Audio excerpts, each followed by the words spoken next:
Alors, ce qui est difficile, mais pas du tout insurmontable, mais ce qui est déjà très intéressant comme réflexion, c'est la question des sources. Pour faire de l'histoire, il faut évidemment des sources, des documents. Or, c'est vrai qu'on a, au premier abord, plus de difficultés à trouver des sources sur les femmes. Pourquoi? Eh bien, parce que les femmes n'étaient pas enregistrées. Par exemple, dans les statistiques, je viens vraiment à des périodes récentes, au XIXe siècle, mettons, on ne distinguait pas, il a fallu arriver à la fin du XIXe pour qu'on distingue les sexes dans la statistique économique. Des travailleurs, oui, on commence à faire la comptabilité des ouvriers à partir de 1850, mais on ne distingue pas le sexe. Bon, or, nous savons bien, mais beaucoup d'autres études l'ont montré, qu'il y avait des femmes, beaucoup, et des jeunes femmes surtout, dans les manufactures. De même, quand j'ai étudié les grèves, puisque ça a été le sujet de ma thèse, on disait ils font grève. Ben, je me disais, oui, mais des hommes, des femmes, qu'est-ce qu'il y a derrière tout ça? Et pour arriver à trouver la place des femmes, il fallait souvent descendre au niveau du commissaire de police, à partir du moment où le rapport était pour le préfet, où le préfet demandait des récits, enfin des comptes rendus, un récit c'est bien ambitieux, des grèves, c'était le il enrobait tout le monde. Le commissaire de police, lui, il était beaucoup plus nuancé, et quand il y avait une femme qui s'était un petit peu distinguée par le chahut, il la nommait. Il la nommait. Donc, il y a une difficulté au niveau des sources déjà. On les enregistre moins, on dit il pour elles quand elles sont là, et ça les masque beaucoup. Et c'est un sujet de réflexion. Il faut aller davantage vers les sources privées. Les sources privées parlent davantage des femmes. Par exemple, au XIXe siècle, les femmes, au moins de la bourgeoisie, commencent à écrire, et elles sont même épistolières. Et même dans la famille, on leur demande d'écrire des lettres. C'est elles qui sont un petit peu les épistolières de la famille. Donc, de ce côté-là, on retrouve des écrits de femmes quand ils n'ont pas été détruits. Parce qu'il y a aussi le gros problème de la destruction, et ce problème de la destruction touche tout le monde, là aussi. On fait un déménagement, on ne va pas garder les lettres de grand-père, de grand-mère, tout ça, bon, très bien. Mais on observe que très souvent, les écrits de femmes sont plus souvent détruits que celles des hommes. Un tout petit exemple, journaux intimes. Les jeunes filles tenaient leur journal intime. Beaucoup de garçons aussi. Ça a été au XIXe siècle un mode d'expression pour les adolescents et les adolescentes. Mais je dirais davantage encore pour les filles que pour les garçons. On en a très peu conservé. C'était considéré comme une littérature négligeable. Après tout, bon, il ne fallait même pas trop en parler. Les femmes elles-mêmes, souvent, détruisant leur propre journal. Il y a quelques années, enfin déjà pas mal d'années, je faisais à Jussieu un séminaire dans mon université, un séminaire sur l'histoire de la vie privée et sur le journal intime. Et un jour, un étudiant arrive triomphant, me dit: Michel Perrault, vous allez être contente, chez un bouquiniste, j'ai trouvé ça. Et il me donne ça. C'était sous un petit carton, enfin une espèce de petit volume cartonné, disons, et c'était le journal d'une jeune fille, Caroline Bram.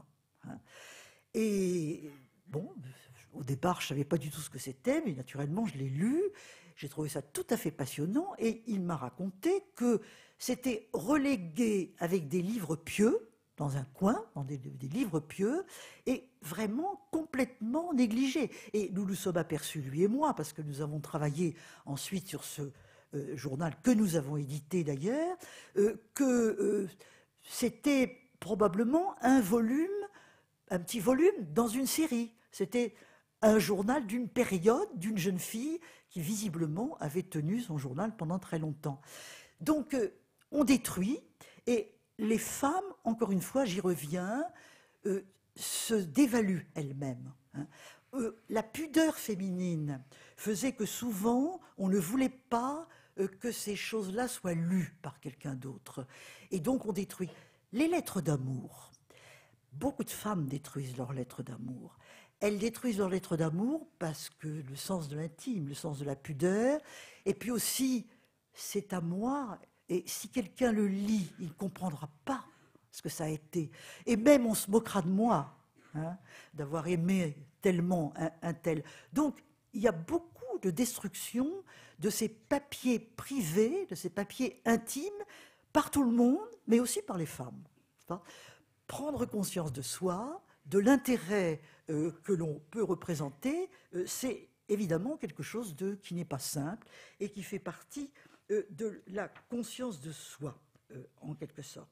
Alors, tout ça, c'est pour vous dire que devant les sources, comme évidemment devant le récit, encore plus devant le récit, ce qui compte, c'est le regard.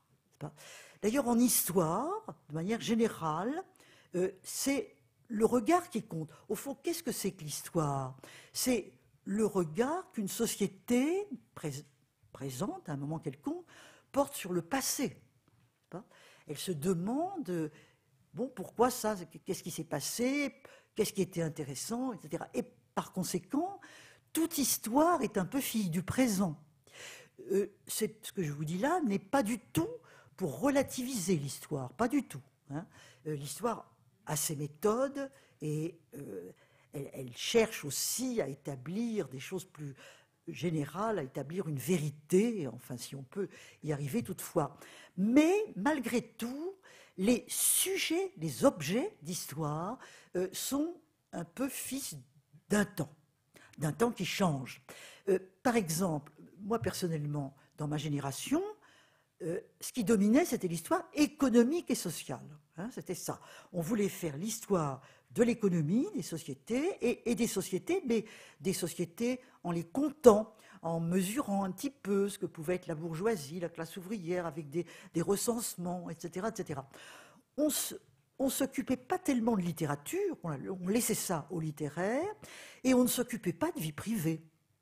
Ça ne faisait pas partie des objets d'histoire. Autrement dit, dans ma génération, j'ai à la fois assisté, et naturellement j'ai été partie prenante, ô combien, d'une évolution de l'histoire qui fait que des choses comme les enfants, les émotions, je pense à mon collègue et ami Alain Corbin, par exemple, hein, les larmes, le rire, hein, les gestes, la parole, le quotidien, l'amour, le mariage, la sexualité, etc., etc., sont devenus des objets dominants, alors que la vieille histoire économique et sociale a été, il faut bien le reconnaître, reléguée, j'allais dire, parfois c'est regrettable. Il est parfois regrettable qu'on ne continue pas à se poser ces questions fondamentales de l'économie et de la société comme on pouvait le faire. Mais l'histoire s'est prodigieusement enrichie, et elle s'est enrichie. Ça a été favorable à une histoire des femmes dont je vais vous raconter évidemment l'émergence. Il est certain que le foisonnement des objets, l'intérêt pour le privé, l'intérêt pour d'autres choses a été un facteur favorable, bien sûr, à l'histoire des femmes. Donc, l'histoire comme regard qui fait émerger en quelque sorte de nouveaux objets.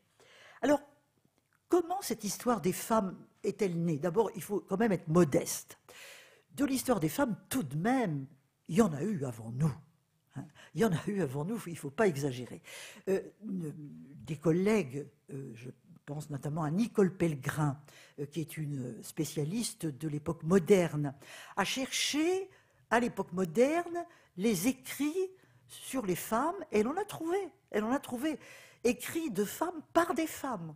C'est pas elle en a fait émerger un certain nombre. Et ces femmes-là n'étaient pas les seules. Il y avait aussi des hommes qui s'intéressaient à l'histoire des femmes. Mais quand on regarde cette histoire, on s'aperçoit que très souvent, et elle nous intéresse d'ailleurs aussi beaucoup, c'était autour de figures Les figures nous intéressent, bien sûr.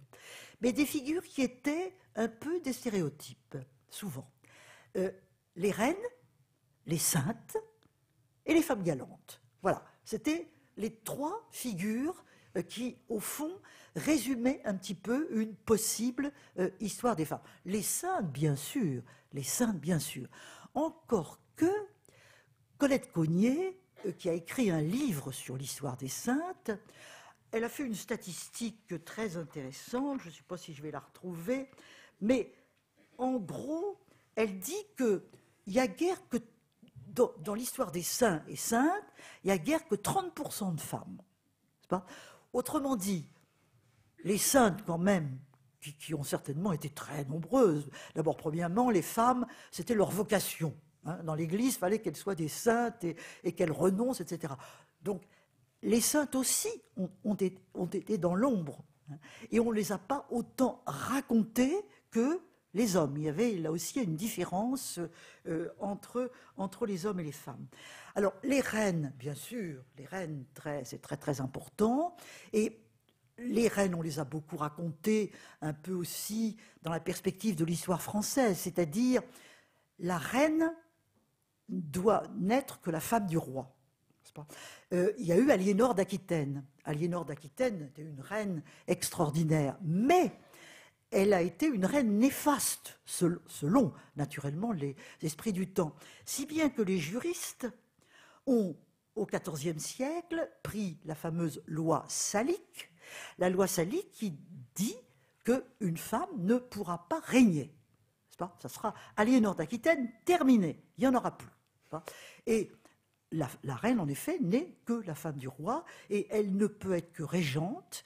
Les régences sont considérées comme des périodes dangereuses, très dangereuses, hein, dont il faut sortir le plus vite possible, vivement que le roi soit majeur pour qu'on ne parle plus de la régente. Autrement dit, faire l'histoire des reines, c'est pas seulement faire l'histoire de figures, mais pour nous, c'est interroger les rapports masculins-féminins par rapport au pouvoir. Et de ce point de vue-là, c'est très passionnant, extrêmement intéressant. Par exemple, si vous relisez, Michelet a beaucoup écrit sur les femmes, je vais vous en dire un petit mot tout à l'heure, et il parle notamment de Catherine de Médicis, il en parle beaucoup. Hein, et il est extrêmement intéressant de voir ce que Michelet raconte sur Catherine de Médicis. Il dit, mais voilà ce qui arrive quand une femme est au pouvoir. C'est la catastrophe. C'est la catastrophe. D'abord, il y a des guerres de religion. Hein, il y a la Saint-Barthélemy. Et il met naturellement la Saint-Barthélemy entièrement sur le dos de Catherine de Médicis. Or, ce n'est pas du tout prouvé. Il semble qu'au contraire, elle était plutôt réticente devant le massacre de la Saint-Barthélemy, même si elle y a participé, bien sûr. Et puis, dit-il, Michelet, elle a 3 fils, ils sont homosexuels. Voilà. Hein. Voilà le résultat d'une femme au pouvoir. La superstition, la cruauté et la déviation sexuelle.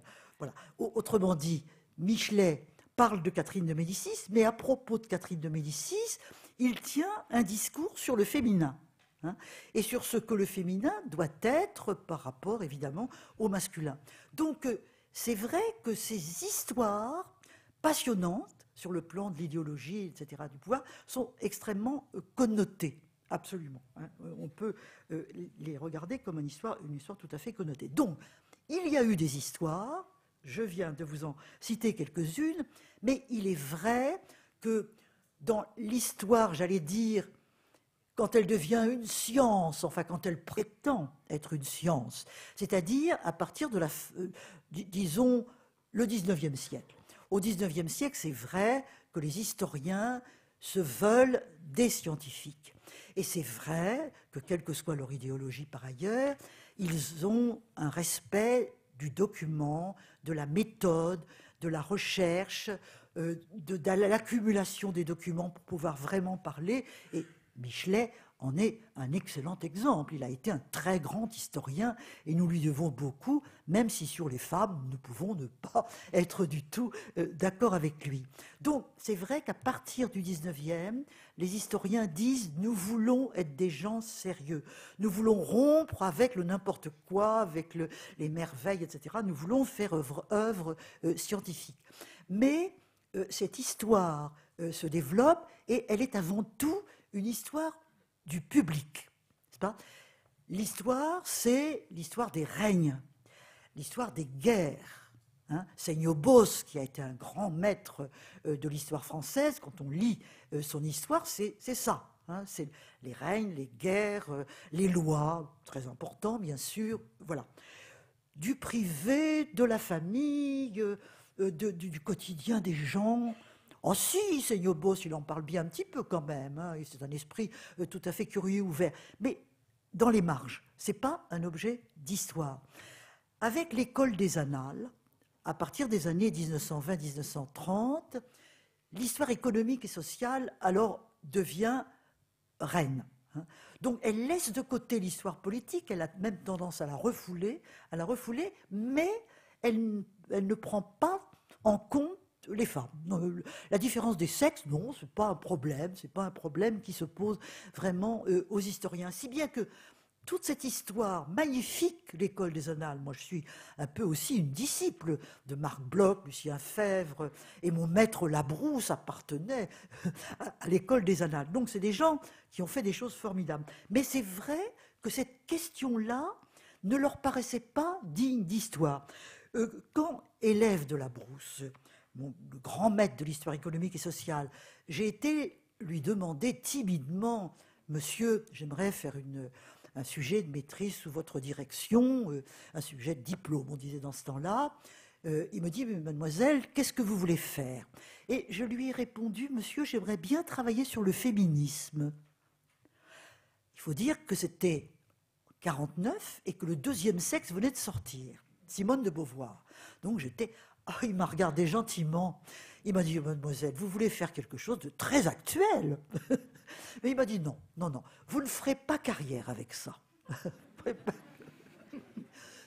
Et il m'a orienté vers quelque chose qui m'a beaucoup plu, parce qu'en réalité, je crois que je le provoquais gentiment, mais un petit peu quand même. Et il m'a orienté vers le monde ouvrier, et c'est vrai qu'au fond, ça correspondait profondément à ce que je pensais. Il fallait travailler sur le monde ouvrier, c'était ça qui était important, et je lui en ai su, évidemment, beaucoup de gré. Mais c'est pour vous dire, c'est pour vous donner un exemple. Dans les années 50, 1950, l'histoire à la Sorbonne, c'était certainement pas les femmes. Alors là, pas du tout. Ça paraissait quelque chose de pas du tout intéressant. Et le temps passe, et chacun travaille, etc., etc. Et puis au fond, on fait rien sur les femmes, rien de particulier. Et puis arrive 68. Arrive 68, 68, les femmes, pas tant que ça.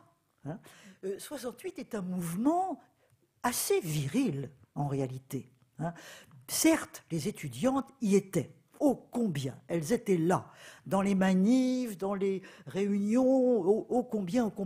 Mais malgré tout, pas dans la direction politique de 68. Les quatre grands, Krivine, Cohn-Bendit, Gesmar, Sauvageot, les quatre grands parisiens, qui dirigeaient le mouvement à Paris, c'est des hommes. Et dans les barricades, les garçons disait aux filles, « Oh non, pas vous, non, c'est pas pour vous ça, C'était la grande nuit des barricades, c'était pas pour les filles, il fallait que les filles, là, non, quand même. Et les garçons se sentaient presque un peu le devoir viril de les protéger, tout à fait. Donc, 68 n'est pas féministe, mais le féminisme naît de 68. Alors là, incontestablement. Les femmes étaient là, on ne parlait pas d'elles, et alors elles disaient « nous ». Et c'est ainsi qu'à partir des années 70, le MLF se développe. Je n'ai pas du tout l'intention de vous faire cette histoire-là qui est autre chose, mais c'est important pour notre sujet parce que c'est de là, au fond, qu'est née l'histoire des femmes. Alors, pardonnez-moi de vous parler un tout petit peu de moi et vraiment comme une individu dans un collectif qui la dépasse évidemment très largement. J'étais à Jussieu. Et bon, c'était une université nouvelle, très libre, etc., etc. On pouvait faire un petit peu tout ce qu'on voulait, c'était très, très enthousiasmant.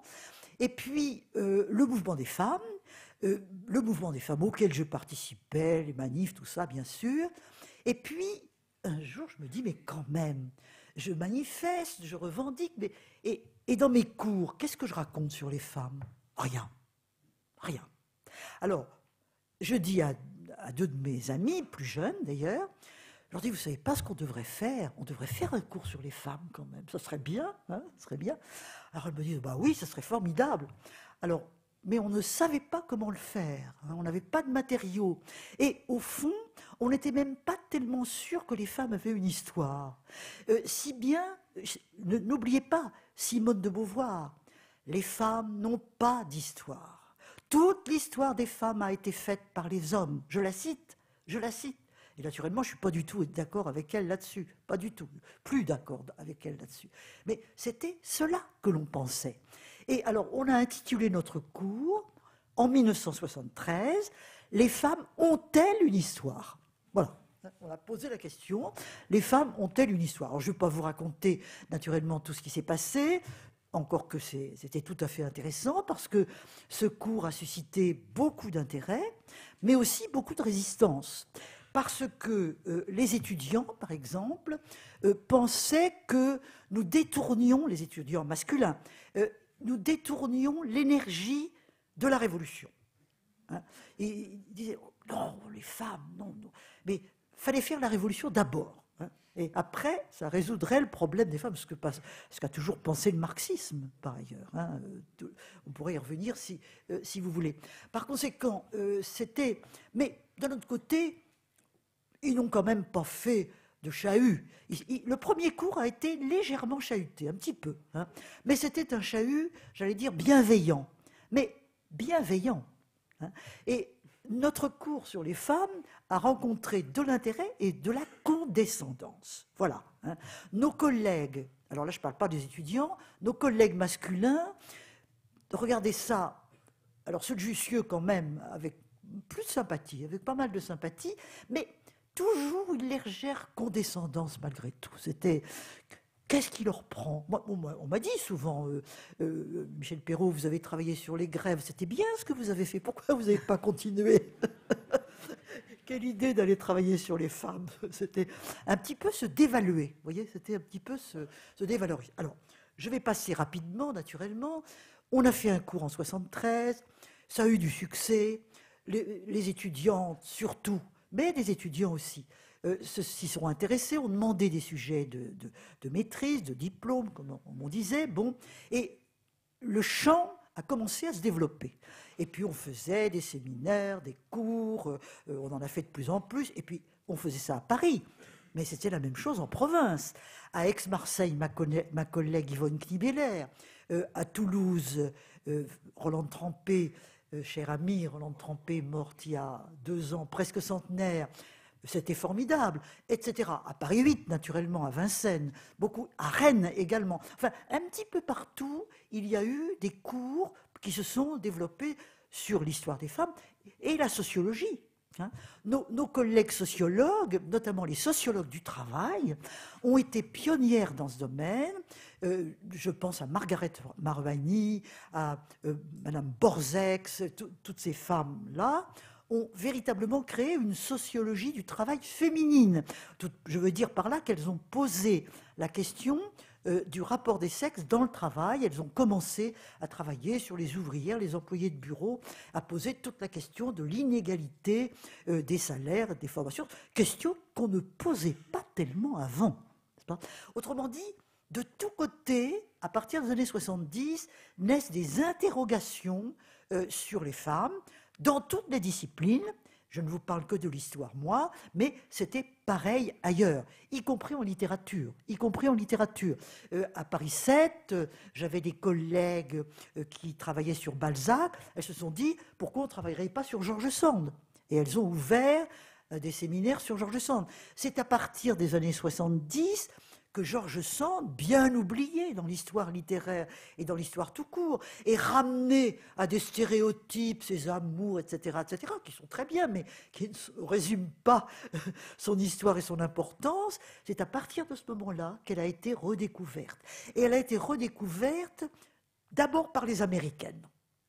C'est d'abord les feminist studies américains qui ont commencé à publier même une revue à partir des années 75 par là, sur George Sand. Et évidemment, c'est lié à ce changement du regard que j'évoquais tout à l'heure et qui est lié ici à cette émergence de la question des femmes et des femmes elles-mêmes, évidemment, dans la société. Alors, pour revenir à l'histoire, je ne peux pas vous parler de tout, quelques dates. 73, ce cours dont je vous parlais, les femmes ont-elles une histoire? 10 ans plus tard, 83, nous faisons un colloque, on en a fait beaucoup, à Saint-Maximin. Une histoire des femmes est-elle possible? Nous ne doutions pas que les femmes avaient une histoire, la question était résolue, mais nous ne savions pas encore bien comment la faire, et nous la faisions déjà, nous la faisions. Mais ça posait des quantités de questions méthodologiques sur les sources, sur l'écriture, etc., etc. Donc, on réfléchit là-dessus. Et 10 ans encore après, à peu près, 91-92, nous publions, nous, vraiment, un collectif, Histoire des femmes en Occident. Vous voyez qu'en 20 ans, les choses avaient changé. Et que si nous avons accepté, car on nous l'a proposé, de faire l'histoire des femmes en Occident, c'est que nous avions quand même la matière pour le faire. 10 ans avant, on n'aurait certainement pas pu. Mais à ce moment-là, les choses étaient beaucoup plus mûres. Un homme, là, a joué un rôle important, parce qu'il y a eu aussi beaucoup d'hommes féministes qui avaient un autre regard sur les hommes, c'est Georges Duby. Georges Duby avait été le grand maître de l'histoire de la vie privée. C'est lui qui avait lancé l'histoire de la vie privée une quinzaine d'années auparavant. Et c'est lui qui, à la demande d'ailleurs d'un éditeur italien, les Italiens étant très ouverts, plus ouverts que nous sur ces questions, m'a un jour téléphoné en me disant « Michel Perrault, il y a un éditeur italien qui voudrait bien faire une storia della donna ». Alors, je dis « della donna », moi je ne connais pas, je connais que les femmes. On me dit « si vous voulez, les femmes, les femmes ». Bon, mais c'est comme ça que ça a commencé. Et nous avions une équipe déjà réunie, un séminaire qui se réunissait toutes les semaines, pas toutes les semaines, tous les 15 jours, pour s'approprier un petit peu les savoirs sur les femmes. Et formidable, dans cette équipe, il y avait Pauline Schmidt, spécialiste d'histoire antique, il y avait Christiane Clapiche, spécialiste d'histoire médiévale, Arlette Farge, il y avait une élève à moi, alors là que j'ai un petit peu appelée Françoise Thébault, qui est bien connue maintenant, et nous avons, Geneviève Fraisse, qui a travaillé avec moi sur le 19e, nous avons fait ensemble le volume sur le 19e. Donc nous avions une équipe qui couvrait un petit peu toute la période, qui travaillait ensemble, et je leur ai dit, ben voilà, on nous fait cette proposition de faire une histoire des femmes, qu'est-ce que vous en pensez? Elles ont commencé par me dire, oh là là, on ne va pas faire ça, c'est beaucoup trop compliqué, c'est bien trop lourd, on ne s'en sortira pas. Et puis, l'éditeur et Georges Duby revenaient à la charge, téléphonaient, où est-ce que vous en êtes de vos réflexions, etc., etc. Alors finalement, on a dit oui, et on s'est lancé en 88 à peu près, dans cette entreprise qui a abouti à l'histoire des femmes en Occident. Et je ne ferai un dernier petit récit là-dessus, le terme de « en Occident ». Nous avions sans difficulté imposé le pluriel. On avait dit à la Terza, la femme, nous on ne connaît pas, on ne connaît que des femmes, pluriel, singulière, diverses. Oui, il voulait bien, il n'y avait pas de problème. Mais on avait parlé d'histoire des femmes. Et avec Pauline Schmidt, nous sommes invités à aller à Genève. Le bruit courait que nous avions cette entreprise en route et ça intéressait pas mal de gens. Alors on nous invite à Genève pour venir en parler de ce projet qui n'était pas encore évidemment abouti. Et il y avait une salle assez importante d'ailleurs, et pas autant que vous, il n'y avait pas autant de monde qu'ici ce soir. Et dans la discussion qui suit, un jeune homme lève la main et nous dit « mais vous nous avez parlé de toutes sortes de problèmes sur les femmes, mais est-ce que vous parlez des femmes? Mais est-ce que vous ne croyez pas que c'est les femmes occidentales? Est-ce que ce que vous dites là peut s'appliquer aux femmes du Maghreb, par exemple ?» Et il s'est avéré que lui était un homme du Maghreb. il ne trouvait pas. Il ne trouvait pas. Et il ne trouvait pas que nous avions raison dans ce que nous avions dit. Alors avec Pauline, à la sortie de tout ça, on a discuté. On s'est dit, dans le fond, il a raison. On ne va pas imposer notre histoire et notre vision de l'histoire à d'autres. Ça sera à elles de faire leur histoire. Les femmes du Maghreb, les femmes du Japon, ça sera à elles de faire tout ça. Et nous, on va dire les femmes en Occident. Voilà ce que nous sommes, nous. C'était déjà pas mal. Hein. C'était déjà pas mal de faire les femmes en Occident. Voilà. Alors vous voyez que cette histoire, elle est jalonnée de choses, hein, et de choses qui à chaque fois posent un problème. Hein. Et c'est ça qui est passionnant, d'ailleurs. C'était ça qui était passionnant parce que à chaque fois, nous avions des jalons pour poser une autre histoire. Je vous en donnerai encore un autre exemple tout à l'heure, mais il faut que j'avance un petit peu quand même. Alors, nous faisons l'histoire des femmes, 70 auteurs quand même, hein, 15% d'hommes. Je reconnais que ce n'est pas beaucoup, hein, il n'y a pas parité, mais il n'y avait pas beaucoup d'hommes à cette époque qui travaillaient sur les femmes. Et donc, ce n'était pas du tout un ostracisme, c'était tout de même les femmes qui avaient, depuis 20 ans déjà, développé beaucoup partout l'histoire des femmes. Très internationale, avec quand même une dominante française. Je pense qu'il y a quand même 60% d'historiennes et d'historiens françaises, un lot important, un groupe important d'Américaines. Les Américaines qui ont été formidables, mais en même temps un petit peu tristes. Elles étaient un petit peu tristes parce qu'au fond, elles pensaient qu'elles, qui avaient été pionnières, et elles l'étaient, ça aurait été à elles d'avoir écrit ça, n'est-ce pas? Et il y avait un petit quelque chose. Bon, ceci dit, ça n'a pas du tout pesé, au contraire, sur le développement de cette histoire des femmes. Et puis des Espagnols, des Italiennes, pas mal d'Italiennes.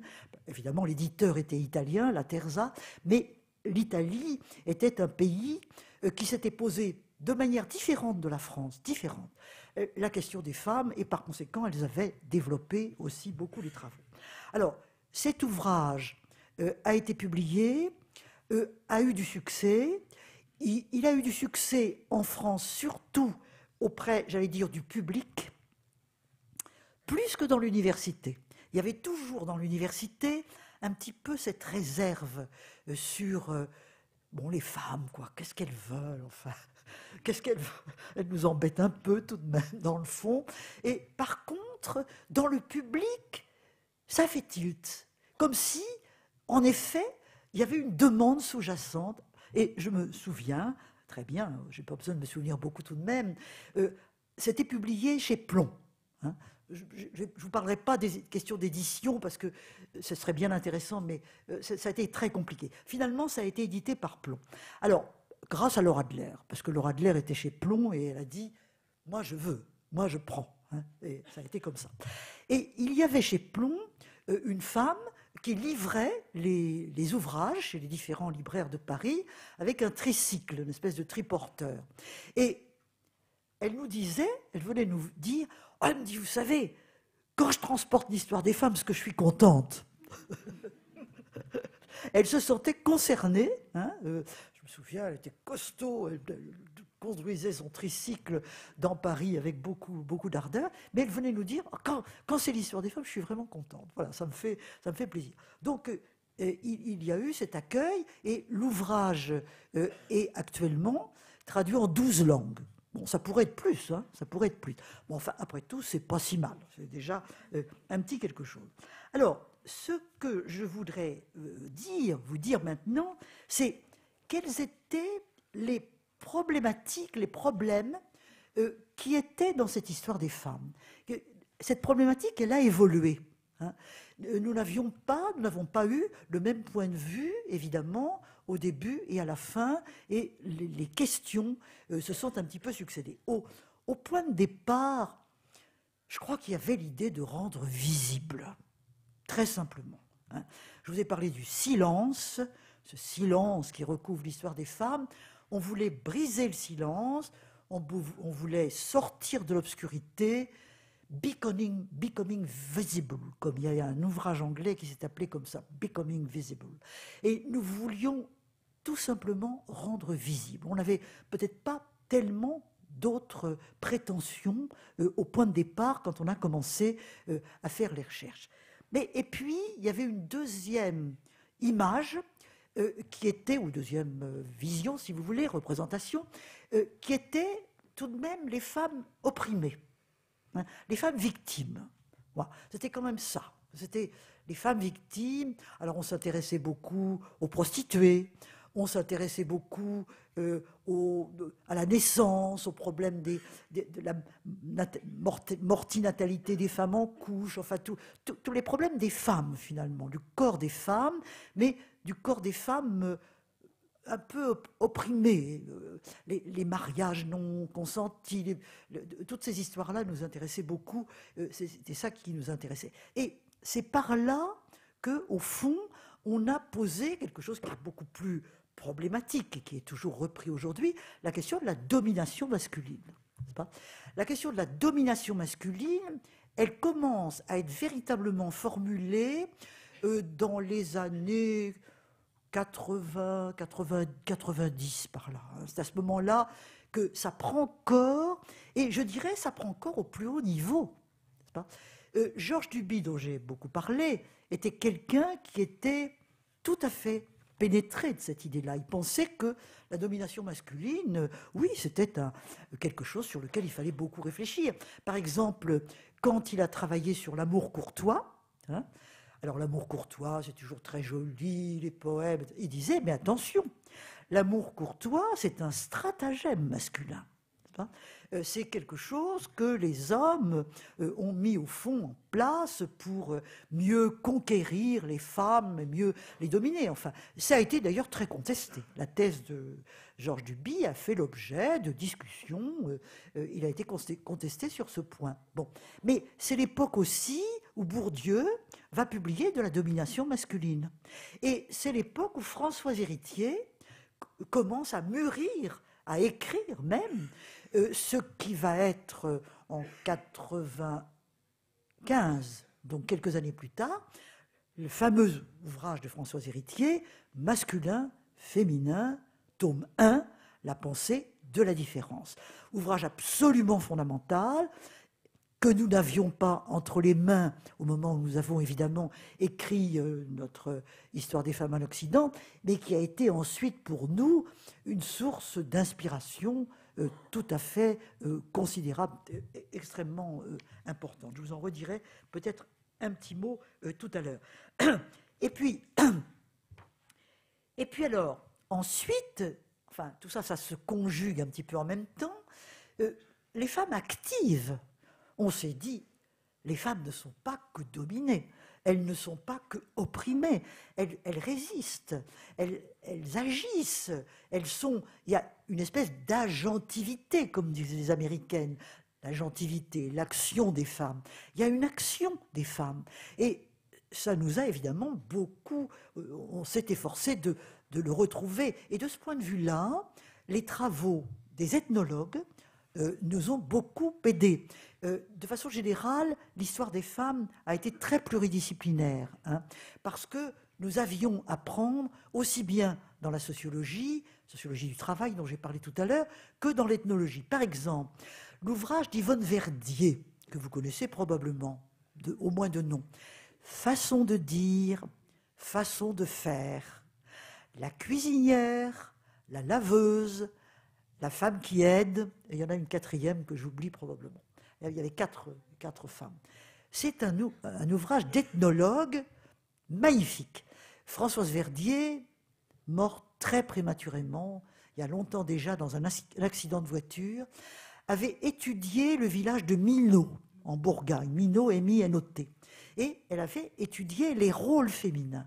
Voilà. Hein, ce que les ethnologues n'avaient pas tellement fait, justement. Hein. Elle a été une des premières à le faire. Et elle a pris, dans le village de Minot, les femmes action. Ah oui, la couturière, j'ai oublié la couturière. La couturière, la cuisinière, la femme qui aide, voilà. Moi, j'en oublie encore une maintenant. La femme qui lave, la laveuse. Bon. Et elle voit ces femmes dans le village. Quelle influence ont-elles? Qu'est-ce qu'elles font? Comment vivent-elles? Un travail formidable qui a été publié chez Gallimard et que je vous recommande absolument. Et nous, ça nous a donné beaucoup d'idées. On s'est dit, mais voilà, il faut étudier ça dans la société médiévale. Il faut voir ça au XIXe siècle. Il ne faut pas se contenter des rois, les reines, les courtisanes, c'est très bien, ça continue à nous intéresser. Mais la femme ordinaire, les femmes de tous les jours. Et par conséquent, regardez d'autres documents que ceux auxquels nous pouvons avoir accès, des documents du quotidien, etc., etc. Donc, ça amène ce regard à changer la méthode elle-même. Vous voyez, la méthode, la quête des documents, les questions que l'on pose aux documents, etc., etc. Et puis, ensuite, alors, vous allez me dire, et le genre? Le genre dont on parle tellement maintenant, vous n'en parliez pas. Je dirais que le mot genre, non, pas tout de suite. Le genre a été introduit dans l'historiographie par John Scott. John Scott, S-C-O-2-T. C'est une historienne que je connais très bien, c'est une de mes amies, qui, un petit peu plus jeune que moi d'ailleurs, qui avait travaillé elle aussi, comme moi, sur les ouvriers. Elle avait travaillé d'ailleurs, qui travaillait sur la France, qui était un gros avantage pour nous, évidemment. John Scott a été la première à publier en 1986 dans American Review un article sur le genre comme catégorie utile de l'analyse historique. Ça, c'est vraiment le premier texte fondamental sur le genre. Ce texte, cet article, a été traduit 2 ans après, en 88, dans une revue qu'éditait une philosophe que vous connaissez sûrement de nom, Françoise Collin, décédée il y a déjà quelques années, et qui avait créé une revue absolument magnifique sur les femmes. Et Hélénie Varicas, qui était une de mes doctorantes, avait traduit le texte de John Scott. Et le genre, alors vous allez dire, mais qu'est-ce que le genre apporte? Eh bien, je crois que le genre apporte beaucoup. Le genre apporte beaucoup d'abord parce que il est une volonté de problématiser plus forte probablement que dans les travaux d'historiens ou d'historiennes qui sont souvent au point de départ plus descriptifs. On cherche des sources, on le trouve, on raconte. Bien sûr, on a la méthode, on a une méthode tout de même. Les historiens ont de la méthode aussi. Mais quelquefois, on ne problématise pas autant. Là, le genre, c'est se poser la question de la différence des sexes. Qu'est-ce que c'est que la différence des sexes dans toutes les instances d'une société, que ce soit au niveau du pouvoir, au niveau de la vie quotidienne, au niveau de la famille, au niveau de la sexualité, au niveau de la représentation? Comment les hommes et les femmes sont-ils dans ces différentes instances? Prendre ça vraiment à bras le corps. Autrement dit, ne pas se contenter d'une histoire descriptive des femmes, de leur oppression, de leurs lieux, de tout ça, même de leurs actions quotidiennes, mais poser cette question-là. Et il est certain que ça traverse le champ historique, ça rend le champ historique beaucoup plus problématique et donc évidemment plus intéressant et plus dynamique, plus énergique d'une certaine manière. Vous me direz que cette question de la différence des sexes et du genre, il y a une femme qui l'avait posée, la toute première, c'est Simone de Beauvoir. N'est-ce pas? Quand Simone de Beauvoir, en 1949, je le rappelle, dans Le Deuxième Sexe, écrit « On ne naît pas femme, on le devient ».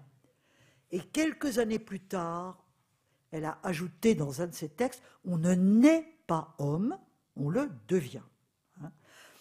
Elle posait les bases d'une réflexion en termes de genre.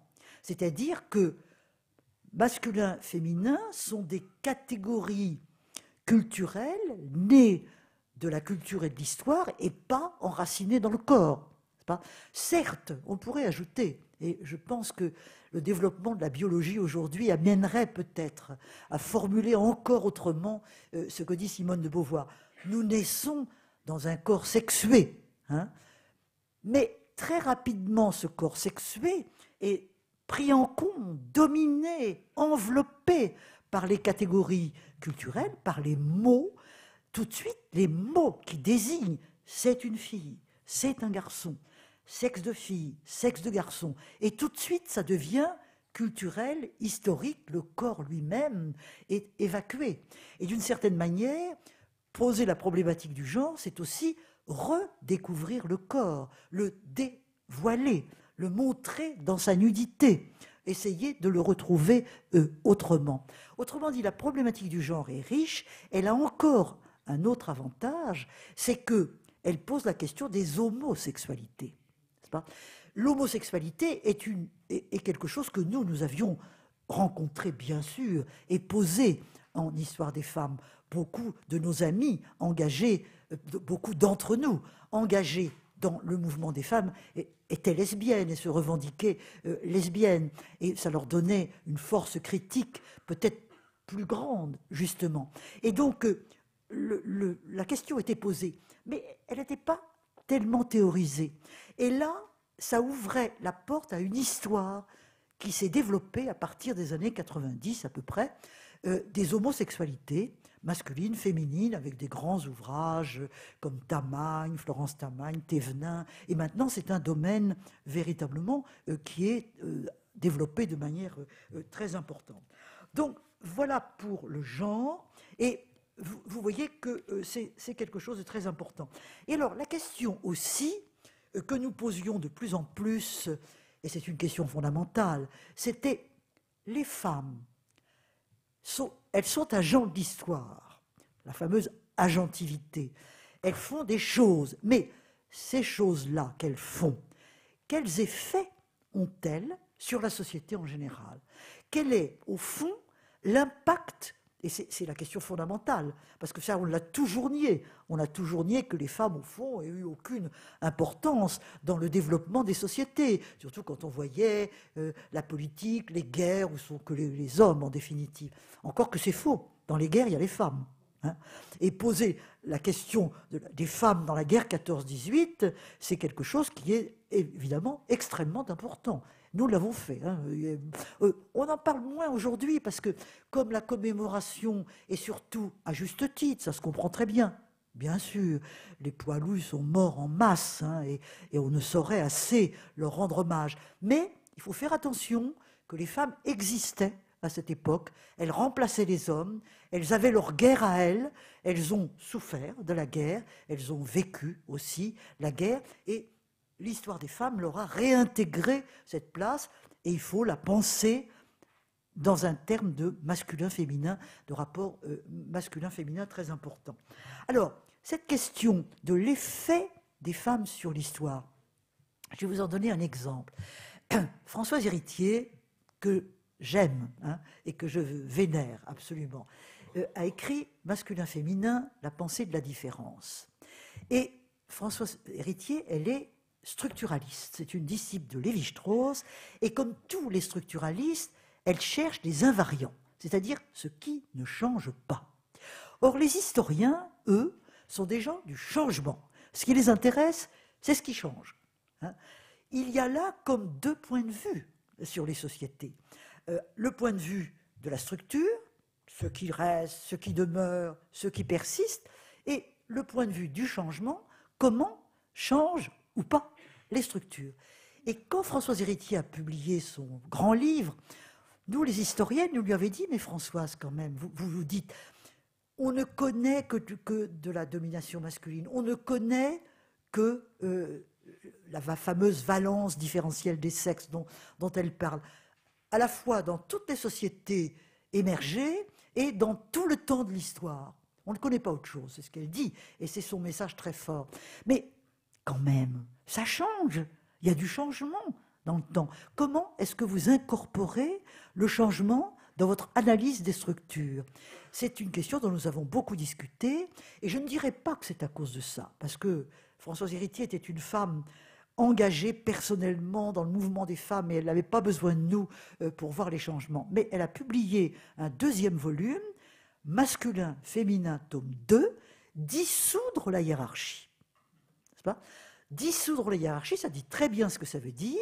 Cette fameuse hiérarchie des sexes, eh bien, aujourd'hui, car sa théorie, c'est que c'est la contraception, c'est la conquête par les femmes de la contraception qui les a rendues maîtresses de la sexualité, absolument, elle a absolument raison, et par conséquent, c'est un fait, et alors là, nous, les historiennes, disons, c'est un fait historique, hein, c'est un fait historique, un événement historique tel que celui-là, qui a effectivement contribué à changer les structures du rapport masculin-féminin de manière prodigieuse, pas absolument prodigieuse. On peut dire que les grands changements des rapports hommes-femmes dans la naissance, dans la contraception et dans la sexualité, à partir du moment où les femmes ont la pilule et peuvent gérer la naissance, elles peuvent aussi gérer leur sexualité, alors que ce n'était pas le cas. C'était absolument pas le cas. Donc c'est un monde nouveau, un renversement très important qui se produit à partir de cela et à partir d'un événement, un événement qui apparaît dans le temps et qui est donc une césure dans et là l'agentivité. Alors vous allez me dire mais il n'y a pas que les femmes qui ont inventé la contraception. Vous avez raison. Vous avez raison, le rôle des médecins a été très important. C'est quand même le docteur Pincus qui a inventé la pilule contraceptive, hein.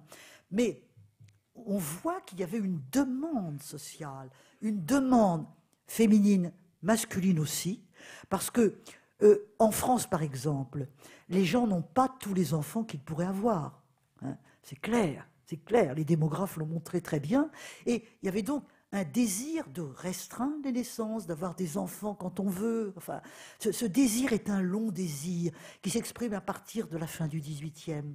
Mais, et les démographes ont très bien montré ça, mais le rôle des femmes, là, a été très important.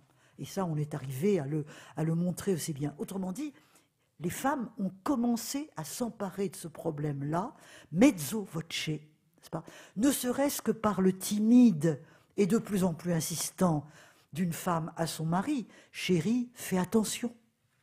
Hein, chérie, fais attention. Ce qui veut dire, retire-toi, hein, car des enfants, j'en ai déjà 3, j'en ai déjà 4, ça suffit comme ça. Et nous connaissons, nous avons des documents là-dessus qui montrent très bien cela. Donc, oui, le rôle des femmes a été très important dans le changement de la société, et on pourrait le montrer pour beaucoup d'autres choses. Autrement dit, les femmes, c'est pas seulement de la réintégrer pour les rendre visibles, c'est les réintégrer comme éléments de compréhension et d'intelligence de l'histoire en général. Et c'est là-dessus que je vais conclure, parce que 19h30, je voudrais vous laisser le temps de poser des questions. Faire l'histoire des femmes, c'est tout ça. C'est rendre visible ce qui était caché, certes. C'est par conséquent, pour les femmes, en train de lutter pour elles-mêmes, notamment depuis bien longtemps, à travers le féminisme. Hein. Le féminisme, je n'ai pas du tout prononcé le mot de féminisme, mais j'aurais pu et dû le prononcer. C'est une force considérable dont il faut faire l'histoire, et dont évidemment nous avons commencé très largement à faire l'histoire. Bon, faire l'histoire des femmes, c'est rendre visible, c'est aussi montrer les femmes opprimées, c'est aussi montrer les femmes en action, c'est aussi montrer l'évolution à travers le temps et depuis la plus haute antiquité des rapports entre les hommes et les femmes, qui ne sont pas une structure immobile, mais aussi quelque chose de changeant dans les représentations et dans les actions. Et c'est, au bout du compte, donner à l'histoire une plus grande intelligibilité, la rendre plus vaste, englober les hommes et les femmes qui l'ont faite et finalement leur restituer à eux et elles l'histoire telle qu'ils l'ont faite et telle qu'ils l'ont vécue. Voilà.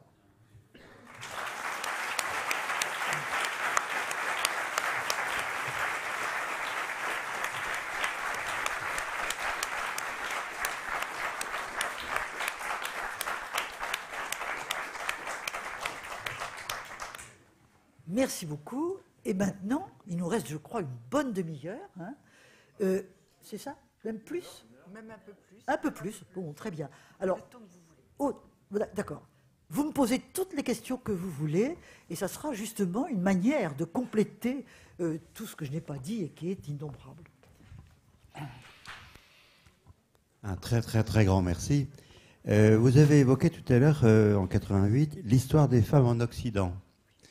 Et vous avez dit, j'attends que d'autres femmes d'Asie, etc., se lèvent. Est-ce qu'elles se sont levées? Et si oui, avez-vous pu, en tant qu'historienne, voir des invariants ou au contraire des changements au cours de l'histoire, hein? Je m'adresse à vous comme historienne, comme vous vous êtes présentée. Alors oui, les femmes d'autres pays se sont emparées de leur propre histoire. Par exemple, quand nous avons... ça a été traduit en espagnol. L'histoire des femmes en Occident a été traduite en espagnol. Et il y avait en Espagne des femmes qui s'occupaient de cette traduction. Elles ont dit, mais on n'est pas beaucoup là-dedans, nous les Espagnols, hein. Elles ont eu envie de compléter le volume tel qu'il avait été conçu par des chapitres, même en supprimant un petit peu des choses ça et là, pour écrire plus précisément sur les femmes espagnoles. Voilà un exemple. Bon, en Italie, les femmes italiennes ont créé, chez le même éditeur d'ailleurs, La Terza, toute une série où elles ont repris des questions, alors là de manière plus thématique, les femmes et la naissance, les femmes et le mariage, les femmes et la mode, enfin des thèmes que nous abordons ça et là, mais en prenant un thème, naturellement en le développant à travers le temps. Alors là, voilà des exemples de femmes qui étaient d'ailleurs engagées avec nous dans cette histoire des femmes en Occident, mais qui ont souhaité les développer pour leur propre pays. Et puis alors, il y a eu le Japon. Au Japon, il y a maintenant une histoire des femmes japonaises que je n'ai pas lue. Hein, ça. Je ne lis pas le japonais, malheureusement, mais qui est un peu venu de ça. Hein, ça a été traduit en japonais. L'histoire des femmes en Occident a été traduit en japonais par un éditeur, M. Fujiwara, qui est c'est pas seulement pour nous, c'est un amoureux de la France, un amoureux. Alors oui, il a pris ça. Et bien, du coup, les féministes japonaises, car c'est souvent partie de groupes féministes, ont dit mais voilà. Nous aussi, il faut qu'on écrive notre histoire des femmes japonaises. Je sais si on en a à dire des choses. Et il existe maintenant une histoire des femmes japonaises. Alors, je ne suis pas... C'est l'exemple le plus considérable. Je ne suis pas sûre qu'il y ait d'autres exemples aussi continus que ceux-là. Voilà. Mais bon, le champ est ouvert. Hein. Le champ est ouvert et c'est une... À chaque fois que nous avons à intervenir quelque part, pour nous, c'est une incitation. Faites votre histoire, voilà, faites-la. À vous de la faire. Vous m'aviez posé une autre question. Il y avait des variantes, des invariantes, quand elles ont fait leur propre histoire, qui sont différentes de celles de l'Occident. Par exemple, l'histoire de la femme oui. africaine, etc. Est-ce que vous, en tant qu'historienne, vous avez observé des invariants ou bien c'est une étude à faire pour l'instant? Alors, je ne peux pas vous répondre à partir de ces histoires-là hein, qu'on vient d'évoquer, mais j'ai donné des invariants. Il y a un champ passionnant qui est le champ des religions. Qu'est-ce qu'il y a comme invariant dans le champ des religions et pas, les religions finalement elles changent, hein, elles aussi beaucoup.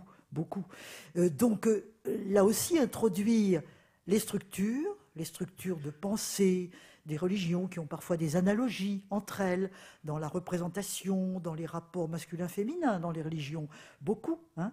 Et puis ceux qui changent, le problème de la visibilité du corps, parce que le voile est un grand problème pour nous aujourd'hui, mais il ne faut pas oublier que le voile a été inventé par les chrétiens.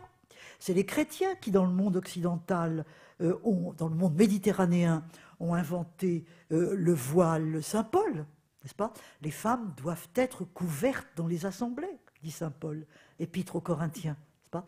Les religieuses doivent être voilées, couper leurs cheveux et être voilées. Donc c'est quelque chose qui a existé bien avant le problème évidemment du voile islamique, qui revêt évidemment une autre signification parce que les temps ont changé. Donc oui, il y a cette place du corps des femmes, cette place de la visibilité du corps des femmes, ça c'est un peu un invariant enfin, disons, un invariant qui peut varier, mais quelque chose en tout cas qui est une structure de très très longue durée et que l'on peut en effet retrouver dans beaucoup de cultures et beaucoup de sociétés. Je crois qu'on pourrait retrouver beaucoup de choses comme ça, effectivement. Autre question. Oui, mais je vous remercie pour votre excellente conférence. Je suis là. Oui, je vois très mal. Oui. Elle ne me voit pas, mais c'est bon.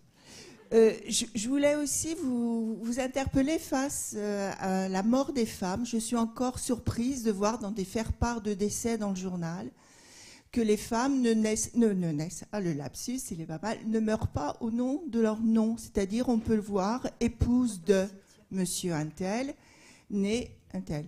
Donc, je voulais savoir si ça avait un intérêt historique ou est-ce que c'était le pouvoir des hommes qui restait encore prégnante dans cette annonce de décès des femmes. Merci.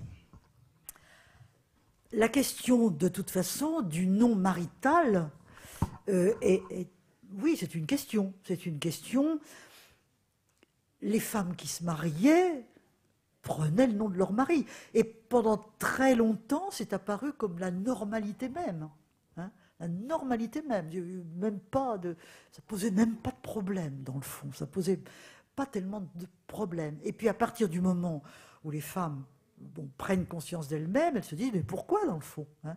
Bon, ceci étant, si elles ne prennent pas le nom de leur mari, elles vont prendre le nom de leur père. Bon, comment arriver à résoudre cette question? Comment arriver? Bon, ceci dit, on l'a quand même résolu en grande partie, puisque maintenant, une femme qui se marie peut garder son nom de jeune fille si elle le veut. Enfin, il n'y a pas tellement de questions. Je pense que dans les faire-part de décès, j'allais dire que c'est un petit peu les générations qui ont vécu cette situation. Moi, je sais que mon nom de jeune fille, c'est Roux. Quand je vais mourir, je ne vois pas du tout mes enfants, et moi non plus, si je leur écris un petit texte avant de mourir, je porterai le nom de mon mari, Perrault. J'ai jamais cherché jamais cherché à récupérer mon nom de jeune fille. C'est une question qui ne se posait pas, c'est ça. Ce qui est intéressant, c'est de voir à partir de quel moment un problème se pose. Oui, excusez-moi, parce que oui. L'annonce du décès, c'est épouse de Francis machin, né, voilà. C'est-à-dire, on annonce la mort de la femme, mais on met d'abord le nom du mari avec son prénom. Alors, est-ce que c'est spécifique dans le nord de la France? J'en sais rien. Mais toujours, si vous regardez les faire-part de décès, oui. On met le nom du mari et ensuite on met le nom de la femme, alors que c'est elle qui meurt. Eh bien, c'est scandaleux. C'est scandaleux. Il faut se révolter. Oui, ben non, j'ai pas de réponse à votre question. Je ne vois pas. Je ne vois pas pourquoi. Je sais pas. J'ai pas de réponse. Oui. Attends, vous avez peut-être un micro, hein? Oui. Je crois que dans l'histoire, il y a des phénomènes, comment puis-je dire, d'inertie. Hein? Oui. Tout comme il y a des passages de rupture, il y a aussi quelque chose qui se prolonge, pas tellement suite à un choix, une sorte d'inertie. Évidemment, le problème soulevé tout à l'heure avait été bien intéressant, hein, mais il faut aussi tenir compte de ce fait, parce que l'histoire est plus complexe qu'on ne le croit, vous le savez bien, et il y a aussi ce phénomène, et dans tous les domaines, hein, dans tous les domaines. Moi, personnellement, je me suis intéressé à l'histoire du mouvement ouvrier d'une façon particulière, et alors, combien de fois je me suis trouvé confronté à ce type de phénomène. Et pas parce que les gens n'y arrivaient pas intellectuellement. Non, parce que même au niveau de l'intellect, il y a quelque chose comme des dépôts. Hein, des dépôts qui pèsent. Et ça, je crois, c'est une question qui est dans le domaine sur le plan, voilà, celui qui fait de l'histoire, qui essaye de faire de l'histoire, ne peut jamais oublier ça. Mais jamais Oublier ça. Oui. Je crois. Merci. Oui, je ne peux qu'être d'accord, bien sûr, bien sûr. Nous avons... le changement n'est pas tout le temps, c'est clair. Hein. Le changement est à la fois constant, parce que c'est des choses qui changent tous les jours, dont on ne se rend pas compte, et dont on va se rendre compte un jour, on va mesurer que des choses se sont passées, hein, et puis tout d'un coup on va le voir. Et puis il y a des changements beaucoup plus brutaux, liés à des guerres, à des événements très, très importants. Le changement est un mot. Et le changement revêt des formes extrêmement diverses. Et de toute façon, comme vous le dites très bien, le changement a affaire à l'inertie. C'est vrai que l'inertie, le non-changement, la structure, ce que les structuralistes appellent la structure, oui, ça existe. C'est absolument quelque chose qui perdure et qu'on n'arrive pas à changer, ou qu'on n'a même pas toujours envie de changer aussi. Hein. Parce que faut pas croire non plus que toutes les sociétés ont envie de changer. Hein, non, il y a des sociétés qui n'ont pas envie de changer. À certains moments, on a envie de reproduire ce qu'il y avait avant. On se sent rassuré. Au fond, c'est fatigant de changer. C'est vrai. Hein, c'est fatigant de changer. Et le changement, oui, le changement n'est pas une loi aussi facile à décrypter, et vous venez de le dire d'une autre manière que ça. C'est vrai. C'est compliqué. C'est le problème de l'historien, ça. Problème de l'historien. Pourquoi ça change pas? Comment ça change? Et alors évidemment, pour les hommes et les femmes, c'est passionnant. C'est très, très passionnant. Je n'ai fait que paraphraser ce que vous avez dit.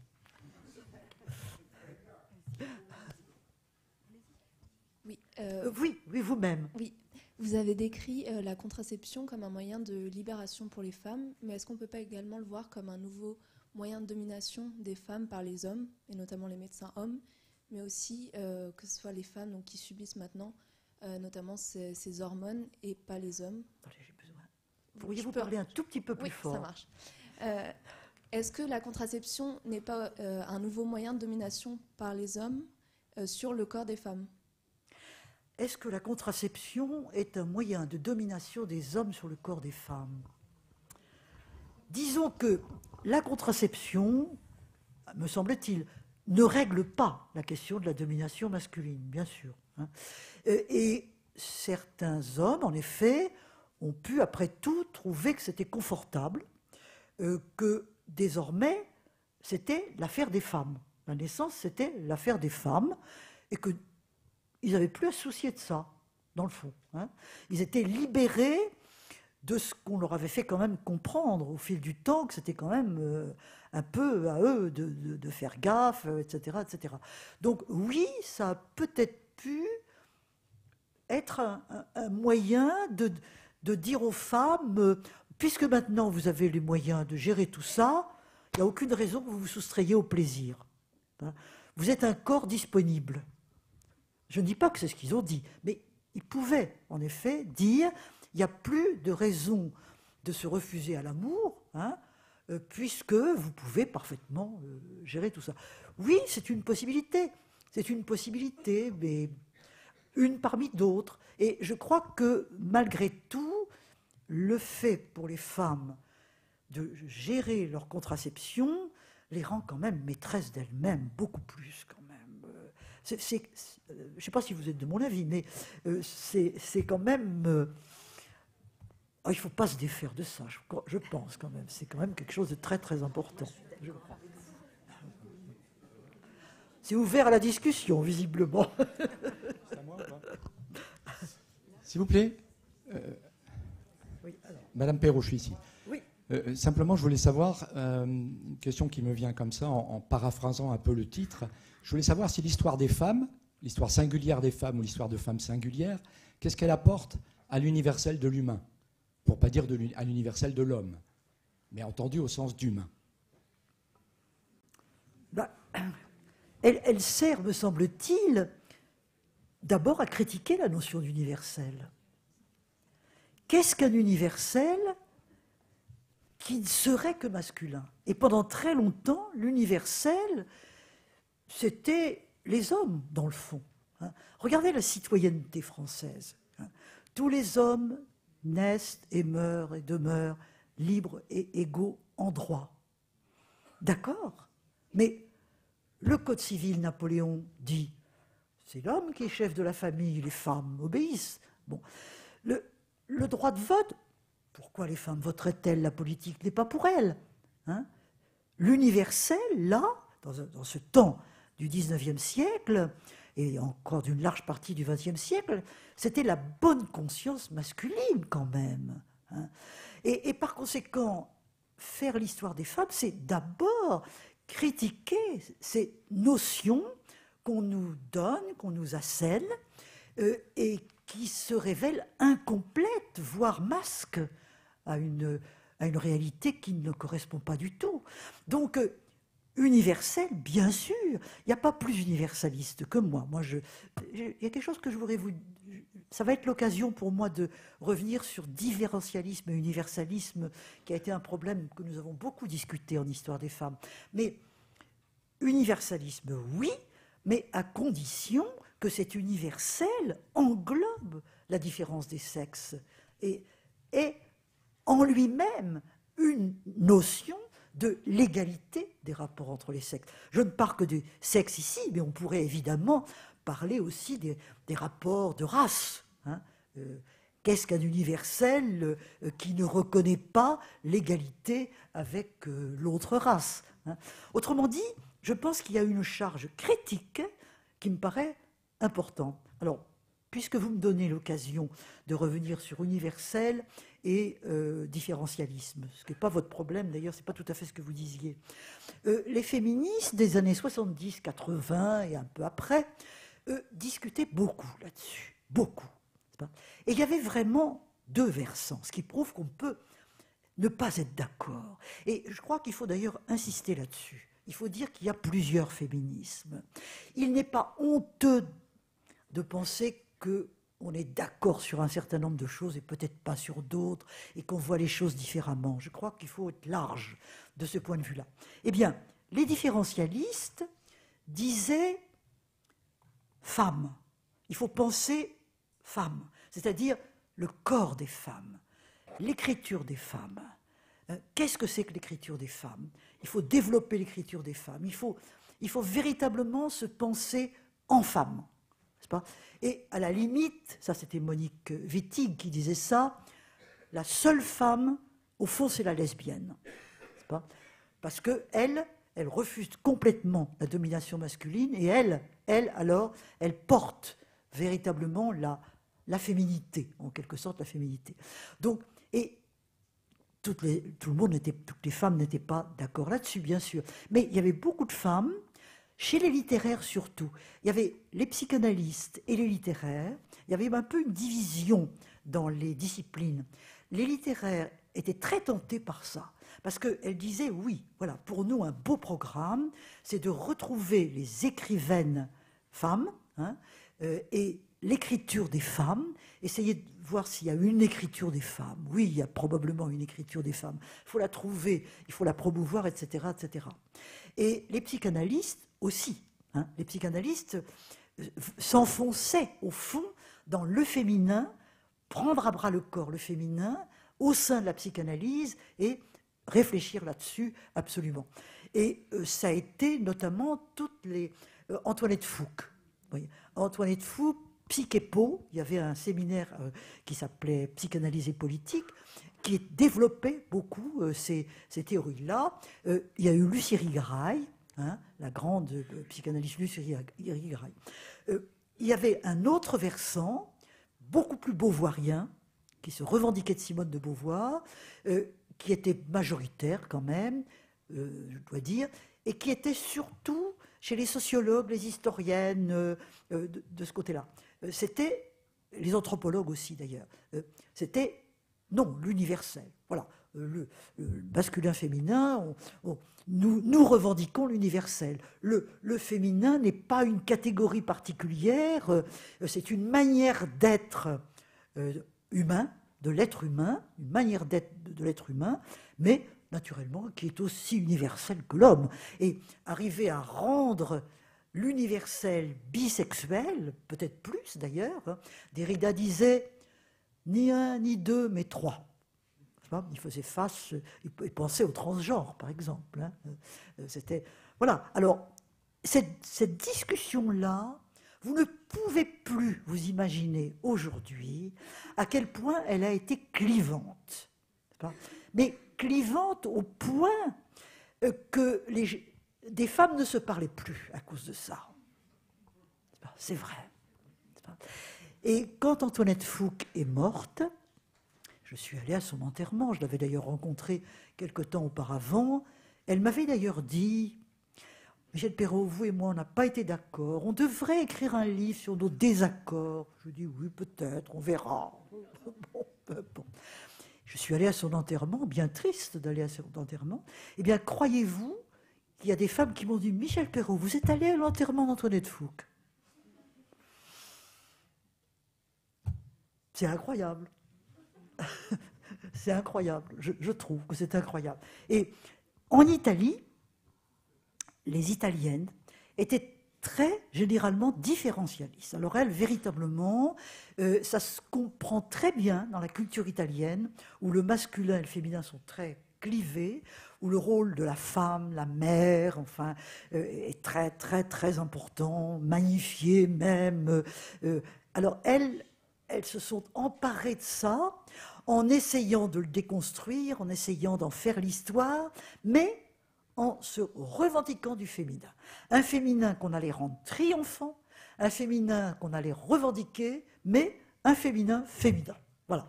Et nous, on était beaucoup plus genre, voilà. On était beaucoup plus déconstruction, non pas un, deux, mais trois, enfin voilà. On était plutôt, les historiennes étaient plutôt de ce côté-là.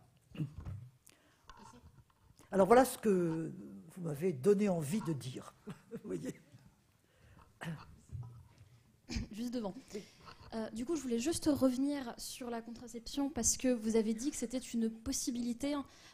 Concrètement, c'est pas une possibilité, c'est une certitude que la contraception, le fait qu'elle est majoritairement féminine, c'était une raison, alors volontaire ou pas, je ne sais pas, mais c'était pour des raisons de dominance parce qu'il y a eu des tests, il y a eu des recherches pour une contraception de type pilule pour des hommes, sauf qu'en fait, ça n'a jamais été mis en vente. C'était aux États-Unis, du coup, et ça n'a jamais été mis en vente parce que les effets secondaires étaient apparemment trop problématiques, sachant qu'en fait, les effets secondaires, ce sont les mêmes que les femmes ont actuellement en prenant la pilule. Qu'elles peuvent avoir en prenant la pilule, c'est exactement les mêmes, sauf que pour les hommes, c'était considéré comme trop compliqué, comme trop difficile, et donc leur pilule n'a jamais été mise sur le marché. Donc je nie pas l'intérêt de la pilule pour les femmes, parce que je pense effectivement que c'est un outil qu'on doit avoir et qu'on doit garder. Le fait que la contraception soit quasiment uniquement sur le dos des femmes, c'est quand même un problème. Oui. Je reconnais, tout à fait. Je reconnais que c'est un vrai problème et qu'il est probable que je vous ai mal répondu sur ce point, en effet, en disant non, c'est très bien. Oui, vous avez raison. C'est problématique qu'au fond, ce soit à nouveau les femmes qui assument ça seules, ou presque seules en tout cas. Oui. Ok. D'accord. C'est quand même une libération. Comment ? C'est quand même une libération. Oui, mais ça, Voilà. oui, c'est une libération. Mais les jeunes femmes qui sont là se font l'écho de ce que j'ai rencontré aussi aux États-Unis, où beaucoup de jeunes femmes critiquaient justement la pilule en disant mais quand même, on nous renvoie la pilule libération, mais elle a des inconvénients. Hein, et par conséquent, il y en avait qui refusaient même la pilule en disant que non, il fallait trouver d'autres moyens parce qu'elles estimaient qu'elles avaient trop à payer pour ça. Donc, oui, le problème demeure. Le problème demeure et il faut chercher, sans doute. Et puis, peut-être que les hommes ont à se convaincre. Je pense qu'il y a des... Je ne vais pas parler pour les hommes, d'abord, j'en sais rien. Hein, mais... il y a aussi peut-être des hommes qui voit dans comment est-ce qu'on appelle ça, comment est-ce qu'on appelle la pilule pour les hommes? Je ne sais plus comment on l'appelle. Et il voit ça comme dévirilisant, un peu. Il y a ça aussi, il y a l'idée de la virilité. Il ne faut pas empêcher un homme de produire sa semence, parce que la semence, c'est... Platon l'a dit, hein, les philosophes l'ont dit, François Héritier l'a montré dans ses écrits, c'est la force créatrice des hommes. Voilà. Et au fond, quand on y réfléchit, dans cette idée-là de la contraception qui appartient aux femmes, c'est toujours un petit peu dans l'idée que les femmes, c'est le vase. Hein, et qu'il est plus facile de clore un vase que de supprimer le jet. Voilà.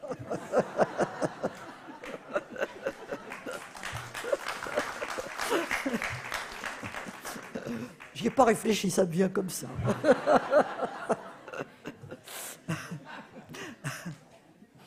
Mais c'est vrai dans le fond. Hein. Alors, qui veut me poser encore une question? Bonsoir. Oui. Ma question, c'est par rapport au mai 68.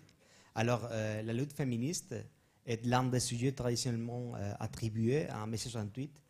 Et elle apparaît d'une façon répétitive sur la forme d'un cliché dans les représentations les plus médiatiques, étant l'un des éléments les plus importants de ce qu'on peut appeler le mythe des événements. Alors que dans le journal de la commune étudiante, on trouve que bien que la participation des femmes au mouvement universitaire a été absolue et continue, je cite, le mouvement ne se posa cependant que très rarement le problème de la condition féminine. Alors, de la même façon qu'il arrive avec d'autres revendications sociales, comme les droits des homosexuels, le féminisme est un sujet qui n'est pas encore présent dans les débats des principales organisations politiques universitaires, mais il se concentre au sein de petits groupes plus spécialisés ou minoritaires. Je sais, Philippe Artir, je crois qu'il le dit. Alors, c'est Christine Ross, dans son livre Mai 68 et ses vies ultérieures, oui, qui dit que cette explication de Mai 68 comme un mouvement féministe, c'est une explication qui apparaît dans les années 80. Est-ce que vous êtes d'accord avec cette explication? Ah mais merci beaucoup pour ce que vous venez de dire, avec lequel je suis très d'accord, en gros d'accord. Mai 68 n'est pas un mouvement féministe, non, non.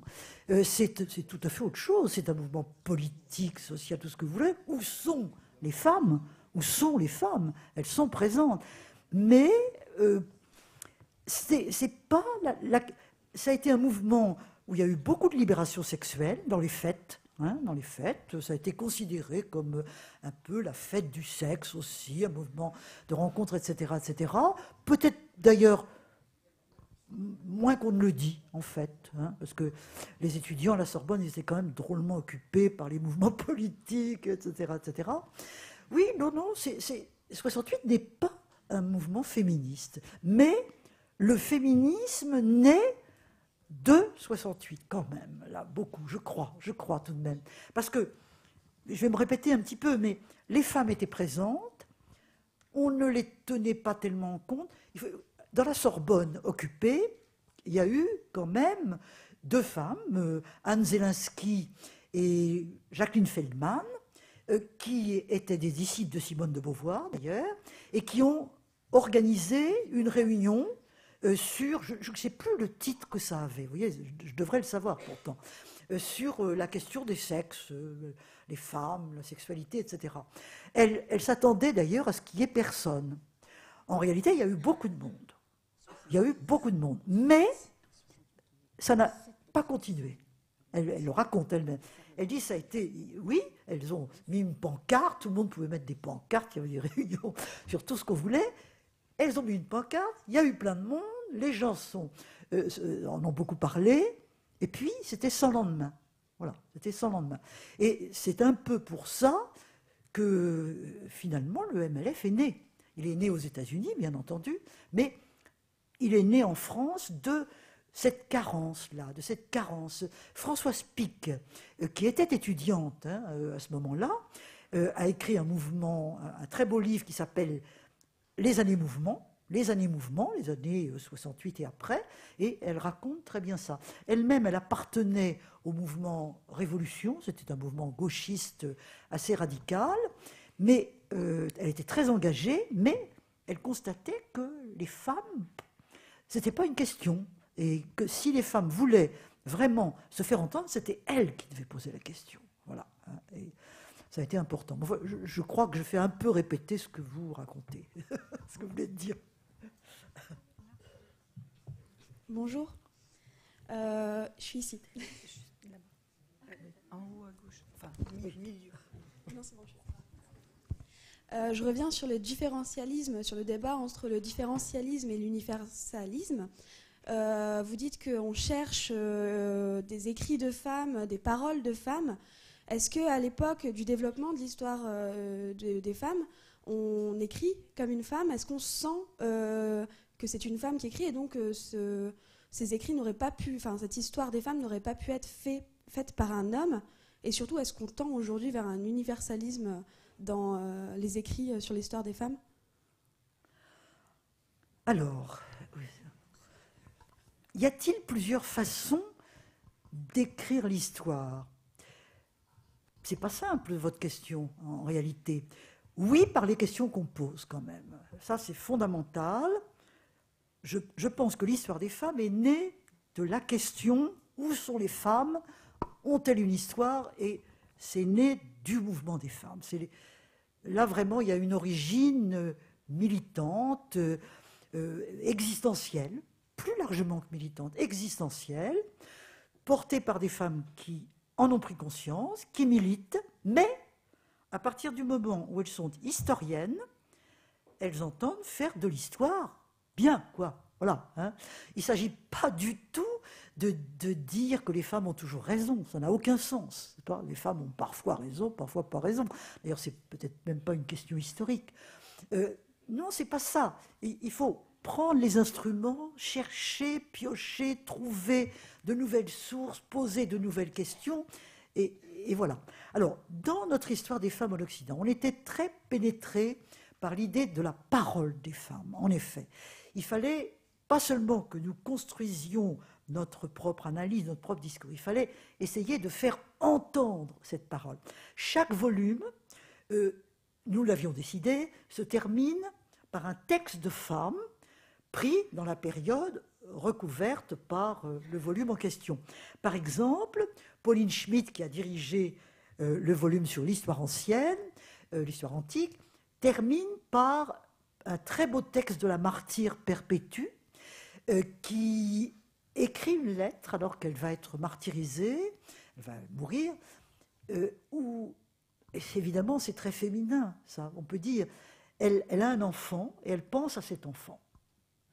Et elle lui adresse un dernier message. C'est un texte bouleversant, un texte absolument magnifique que Pauline avait voulu faire figurer dans ce volume.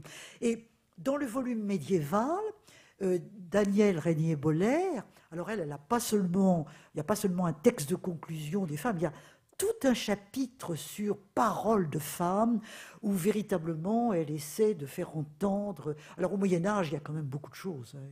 Les femmes commencent à écrire, à parler. Il y a beaucoup. C'est beaucoup plus. Si vous voulez, on voit le volume, la voix au fond des femmes qui progressent dans l'histoire. Nos collègues de l'Antiquité disent nous, on n'a rien, on n'a presque rien. On est obligé de décrypter les femmes, même à travers des images. Par exemple, François Lizarraga, un homme, qui a participé toujours à ce fameux volume de l'Antiquité, il déchiffre les vases grecs. Il regarde les vases grecs et où sont les hommes, où sont les femmes sur les vases grecs. Dans quelle position sont les uns les autres, ce que font les uns les autres. Un peu comme on ferait avec une bande dessinée, si vous voulez. C'est formidable. Il en tire énormément de choses. Mais nos collègues nous disent, on fait ça parce qu'on n'a pas autre chose. Au Moyen-Âge, c'est plus du tout la même chose. Vous avez des femmes qui écrivent. Hein. Christine de Pisan, évidemment, c'est un peu tard, Christine de Pisan, mais vous avez des abbesses. Hein. Parce que, voilà encore un problème très intéressant. Est-ce que le christianisme a libéré les femmes? Oui et non. Oui, parce que le christianisme a quand même dit les femmes sont des personnes comme les hommes. Ce que disait pas l'Antiquité. Hein. Donc c'est intéressant. À partir du XIVe siècle, XIIIe siècle, l'Église demande que dans le mariage, les femmes donnent leur consentement. C'était nouveau.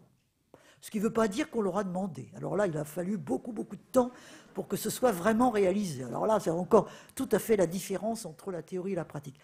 D'un autre côté, l'Église est une société masculine, l'Église, le clergé, absolument. Hein. Et aujourd'hui encore, l'idée qu'il pourrait y avoir un pape femme, il y en a une, hein, il y a eu la papesse Jeanne, enfin, bon, considérée comme tout à fait folklorique, et est encore quelque chose qui paraît impensable. Hein. Autrement dit, l'Église catholique, ça me paraît très très intéressant à étudier sous l'angle masculin-féminin. Mais c'était peut-être pas la question que vous m'aviez posée. Pas tout à fait. On dérive quelquefois.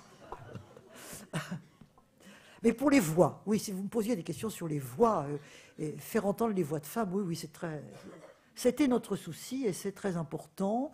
Et pour revenir à votre question initiale, je ne pense pas qu'on écrive différemment l'histoire en tant qu'écriture, différemment parce qu'on est une femme. Mais on le fait tout de même différemment en posant cette question comme centrale. Et donc, ça amène à un tout autre regard, en tout cas, un regard différent. Là, je crois que c'est important. Et de ce point de vue-là, les universalistes étaient parfaitement différentialistes dans leur pratique. Bonsoir. Michel Perrault, d'abord, j'étais très touché que vous disiez un mot sur Rolande Trempé, dont je fus un des élèves. Et c'est peut-être à partir de là que vient ma question, où j'essaye d'articuler vos deux passions, celle pour le mouvement ouvrier et ses luttes, et celle du féminisme. Le 8 mars, aujourd'hui, est très largement noté, dit comme journée des femmes. N'y voyez-vous pas un glissement par rapport à cette formulation quand on sait comment est né le 8 mars en 1910 lors du congrès de l'Internationale ouvrière à Copenhague, qui avait comme objectif une journée de lutte pour les droits des femmes, à la fois mettant en mouvement des femmes et des hommes. Bon, certes, une utopie peut-être, mais une utopie extraordinaire et, j'oserais dire, partiellement mise en place à certaines périodes. Merci. Oui, alors, au fond, qu'est-ce que vous me demandez là? je dirais comme vous, comment vous dire? Je vais parler franchement dans le fond. Hein. Le 8 mars, ça ne m'emballe pas. Je ne suis pas très faite comme ça, commémorative, où on se donne beaucoup de mal pour... Bon, je ne suis pas comme ça ne m'emballe pas. Mais, reconnaissons que c'est une occasion, après tout. Hein, et que depuis que ça a été remis sur le terrain, surtout depuis l'époque socialiste quand même, hein, c'est à ce moment-là que Yvette Roudy a remis un peu le 8 mars. C'était un rendez-vous, une occasion de réfléchir, alors qu'on n'en parle pas tellement. Et c'est vrai que si on supprime le 8 mars, c'est vrai qu'il y aura moins de choses sur les femmes, ça, il ne faut pas se faire d'illusions. Maintenant, qu'on veuille rendre le 8 mars plus universel, hein, en voyant l'ensemble des oppressions, en se posant le problème aussi des hommes opprimés, mais pourquoi pas des hommes opprimés par les femmes pourquoi pas aussi? Oui, bien sûr. Et notamment, peut-être, puisque vous avez évoqué le social, en réfléchissant au croisement du social et du genre, hein, du social et du sexuel. hein. Qu'est-ce que c'est, par exemple, mettons pour le 19e, d'avoir été une ouvrière? Qu'est-ce que c'était qu'être une ouvrière? Est-ce que dans l'existence d'une ouvrière, c'était l'oppression sociale qui dominait ou pas, comment était-elle, comment vivait-elle son genre en définitive?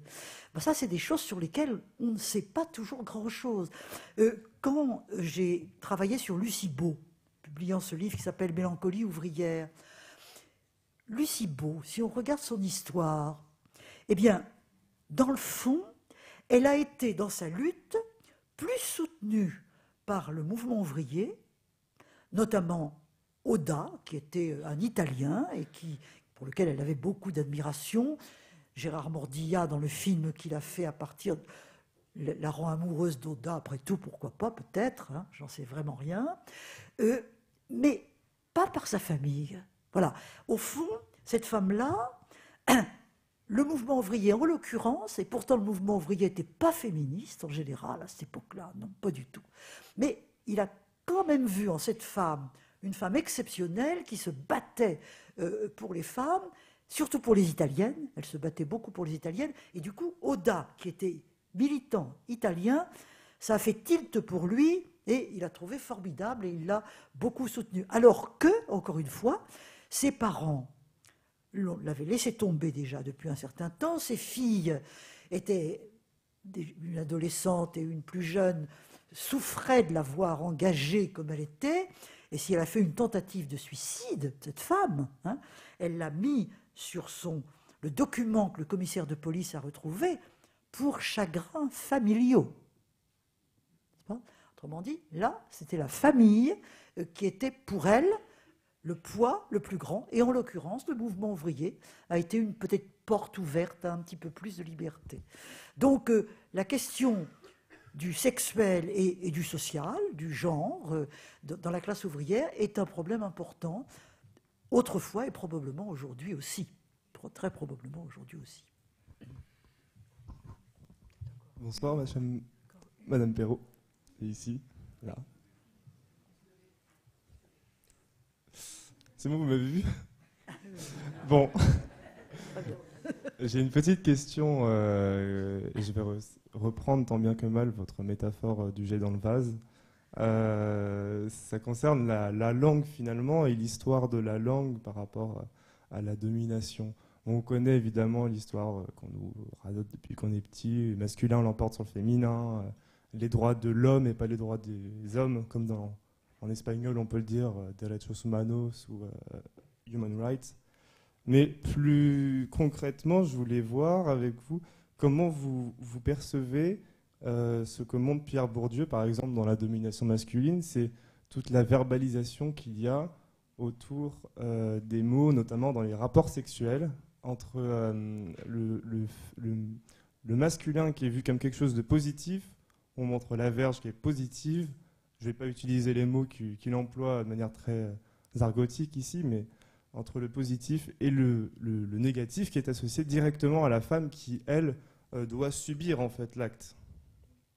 Et puis, ça nous mène aussi à des histoires, à des biais qui peuvent aussi se tourner du côté de la sexualité, avec l'homosexualité qui est perçue comme une perte de virilité, etc.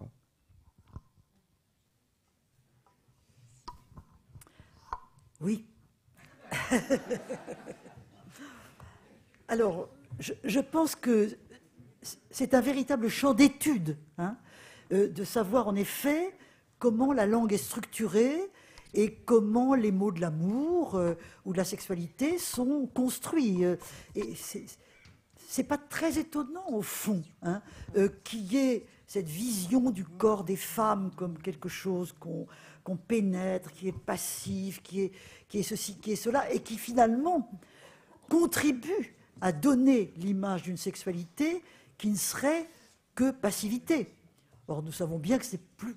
Les femmes ont découvert leur sexualité, elles l'ont fait découvrir à d'autres, donc on sait bien que ce n'est pas le cas. Mais oui, la langue est un pouvoir. La langue est un pouvoir. Alors, comment est-ce que la langue a exercé ce pouvoir au cours des temps sur toutes les catégories de la société? C'est un sujet absolument passionnant. Alors, comment défaire ça? Comment arriver à défaire les choses? Alors, moi, je vais vous répondre modestement. Je suis pour la féminisation, c'est peut-être pas d'ailleurs ce que vous me demandiez, mais je vais répondre quand même. Je suis pour la féminisation autant qu'on peut, de tous les noms de métiers, et c'est très facile. Une femme auteure, c'est pas compliqué quand même. Hein. Une femme directrice de recherche au CNRS, c'est franchement pas compliqué. Hein. Et j'ai des collègues qui ne veulent pas. Hein. J'ai des collègues qui, pour elles, il faut, si elles sont parvenues à être directeurs de chercheurs d'œuvre, surtout pas féminisées, parce que ce serait diminuer leur position. C'est d'ailleurs très intéressant comme remarque. Ça montre la force prégnante du langage. On peut faire beaucoup de choses, je crois, dans ce domaine. Je pense aussi qu'il y a des formes dans les accords accordés avec le dernier, victorieux et victorieuse, enfin je ne sais pas, enfin, avec le dernier dans une phrase, mettre au féminin si c'est le dernier mot est féminin. Je pense qu'on peut faire énormément de choses. Alors par contre, je dois vous avouer, mais j'ai mauvaise conscience, que l'écriture inclusive, ça me fait peur. Voilà. Je trouve que c'est difficile, je trouve que c'est un casse-tête, je trouve que... je pense aux professeurs qui ont à enseigner la langue aux enfants, c'est déjà tellement compliqué, je me demande comment ils vont s'en sortir.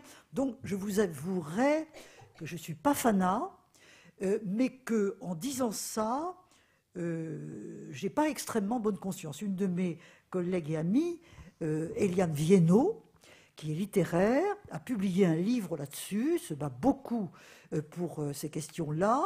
Elle m'avait demandé de signer la pétition pour l'écriture inclusive. Je lui ai expliqué pourquoi, que je ne le faisais pas. Voilà. Mais peut-être que je changerai d'avis. Peut-être que j'évoluerai comme on évolue sur beaucoup de choses. Mais il faut reconnaître que ce n'est pas commode, ça. C'est pas commode. Mais déjà, féminisons tout ce que nous pouvons et qui est si simple, dans le fond. Hein. Au fond, déjà, ça serait déjà pas mal. Ça serait déjà pas mal. Je me souviens que Benoît de Groult, qui a été une amie respectée et aimée, me trouvait beaucoup trop timide. Je me souviendrai toujours de lui avoir envoyé un jour une invitation pour un colloque sur les femmes, je crois d'ailleurs. Elle me l'a renvoyé en corrigeant, en me montrant tous les endroits où je l'aurais, c'était pas moi toute seule d'ailleurs, c'était un groupe, on aurait pu féminiser. Elle était fer de lance de la féminisation de la langue. Et quand Yvette Roudy avait créé un groupe pour la féminisation des noms de métiers, elle en était vraiment la cheville ouvrière. Et de ce point de vue-là, il y a encore beaucoup à faire. Mais je ne suis pas très sûre d'avoir répondu complètement à votre question. Il va falloir s'arrêter. On s'arrête. Oui. Malheureusement. Peut-être pas deux, parce que... Oui. À quelle heure est mon train? Non, c'est parce que c'est un peu fatigant. Oui. Voilà. Non. Une question. Une question. C'est parce que j'ai un train à prendre ce soir. La seule question, seul problème. Vous posez une question? Moi, c'est plutôt une observation que je fais. Je suis là. Je suis là. Vous êtes là. Là. Oui. Troisième. Ah. Moi, c'est plutôt une observation que je fais. Est-ce que l'universel n'aurait d'intérêt que s'il est singulier? Est-ce que l'universel aurait opéré? Non. L'universel n'aurait d'intérêt que dans la mesure où il serait singulier. Ah, je comprends pas la question. Moi non plus. Est-ce que l'universel n'aurait d'intérêt que s'il est singulier? Mais je comprends pas plus. Alors, un universel des universaux. C'est ça? Je comprends mal. L'universel, c'est une aspiration à l'universel, c'est-à-dire un être reconnu pleinement pour tout et dans toutes les acceptions. Je vois pas. Je ne sais pas répondre. Mais peut-être vous avez une réponse.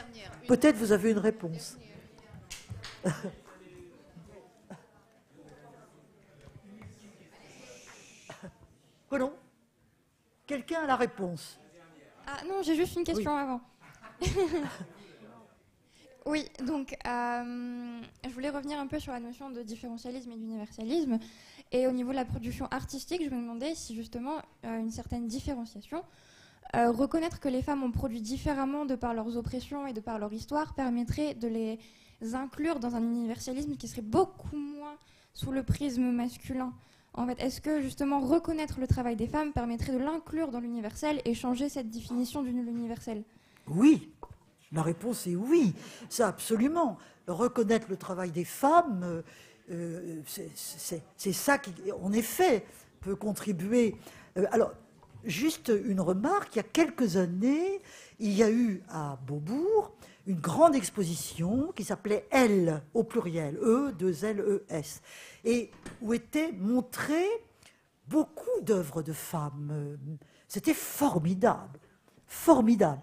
Ça avait, je crois, un pouvoir de révélation considérable, et en même temps, je crois que ça éclairait, oui, au fond, un certain différentialisme. On voyait que ces femmes artistes, au moins certaines d'entre elles, bien sûr, s'étaient posé la question de leur féminité dans l'art. Hein.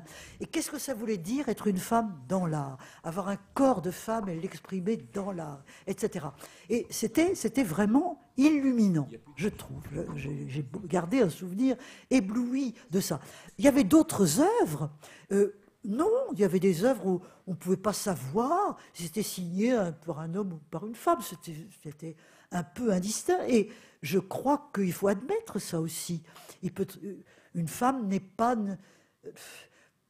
Quand elle peint, quoi, voilà. Et elle peint comme femme, elle peint aussi comme 1, 2, 3, et peut-être des choses à imaginer.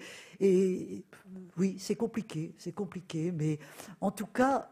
Reconnaître le travail des femmes, c'est quand même quelque chose, en effet, de tout à fait essentiel. Alors, j'ajoute, pour terminer là-dessus, que toutes les femmes artistes n'avaient pas été contentes de ça.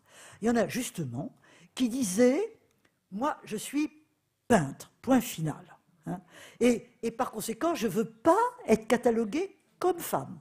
Je peins, et puis je fais ce que je veux. » Voilà.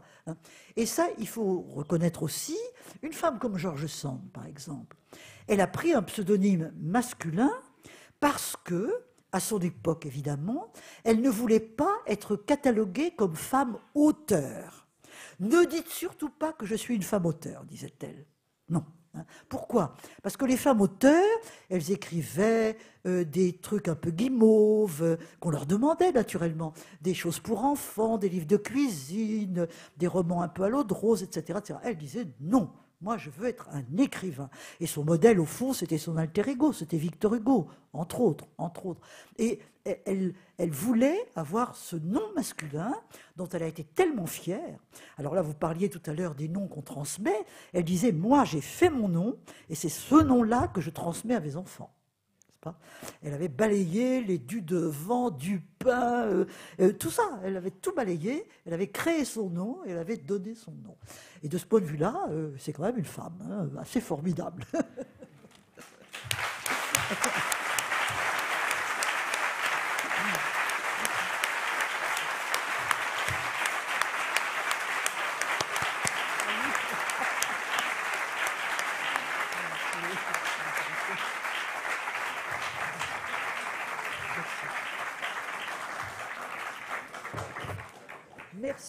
Merci dans le micro quand même. Merci beaucoup à vous. C'était une rencontre formidable pour moi. Merci.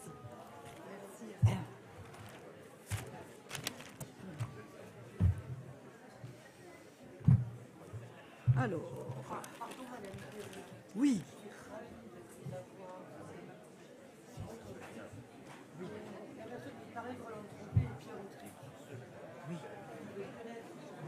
De nom.